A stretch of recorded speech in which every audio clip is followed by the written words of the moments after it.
Comment prendre les mesures d'un meuble de pignon? Ce tutoriel vous explique comment prendre les mesures de manière optimale pour le configurateur MyDim.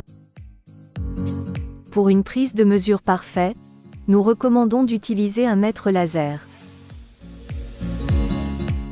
Petit conseil MyDim si vous ne disposez pas d'un mètre laser. Prenez 2 mètres pliables. Positionnez le premier sur un mur, et déployez-le sur une longueur entière, par exemple 2 mètres. Ensuite, déployez l'autre mètre sur le mur opposé, et relevez la distance avec le premier mètre. La largeur est donc l'addition des mesures de chaque mètre pliable, dans notre cas, 2 mètres plus 68,1 cm, donc 268,1 cm. Les mesures introduites dans le configurateur sont les dimensions finies d'un meuble. Il s'agit des mesures externes du meuble. Ceci est valable pour la largeur ainsi que pour la hauteur. En ce qui concerne la hauteur, celle-ci tient compte des plinthes éventuelles que vous ajouterez à votre meuble. La mesure est donc du sol au plafond. Pour un meuble de pignon, il nous sera nécessaire de prendre 4 mesures. Tout d'abord, la grande largeur, qui correspond à la largeur de mur à mur. Puis la petite largeur, qui correspond à la largeur depuis le mur jusqu'au début de la pente. Ensuite, la hauteur totale du meuble, qui correspond à la hauteur du sol au plafond. Et enfin, la hauteur sous pente, qui correspond à la hauteur du sol jusqu'au début de la pente. Le calcul des angles sera réalisé par le configurateur automatiquement. Commençons par la grande largeur. Pour prendre correctement les dimensions, effectuez une mesure à différents endroits, de manière à détecter les différences qu'il pourrait y avoir entre les murs.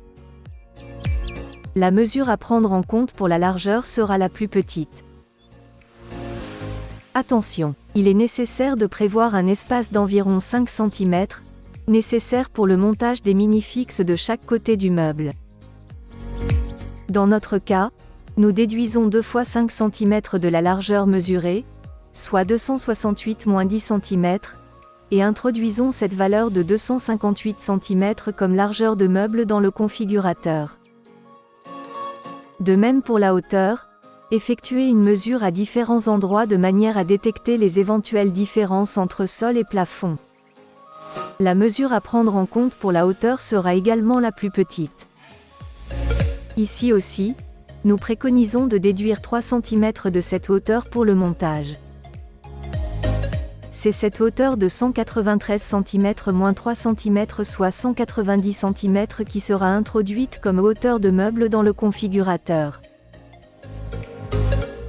Nous allons maintenant prendre la mesure de la distance entre le mur et le début de la pente jusqu'au plafond. Dans notre exemple, nous relevons 138 cm. Ici également, nous réservons 5 cm pour l'installation des minifixes. Nous déduisons ces 5 cm de la petite largeur, soit 138 moins 5 cm égale 133 cm que nous reportons dans le configurateur. Nous réalisons la même opération pour la hauteur entre le sol et le début de la pente. Nous relevons 113 cm. Et nous réservons 3 cm de marge pour l'installation. Ces 3 cm sont déduits de la petite hauteur, et nous reportons dès lors 110 cm dans le configurateur. Petit conseil pour la hauteur. Assurez-vous qu'il n'y ait pas de spot, de radiateur ou de fenêtre qui gênerait l'ouverture des portes. En ce qui concerne la profondeur, la valeur introduite est la profondeur hors façade. Cela signifie que la profondeur totale de votre meuble sera la valeur introduite, plus l'épaisseur de la porte, 18 mm en général. Dans notre exemple, nous introduirons 60 cm comme profondeur dans le configurateur. La profondeur totale de notre meuble fini sera donc de 61,8 cm pour les blocs avec porte. Et voilà. En suivant ces conseils, Vous êtes maintenant capable de prendre correctement les mesures. Bon travail!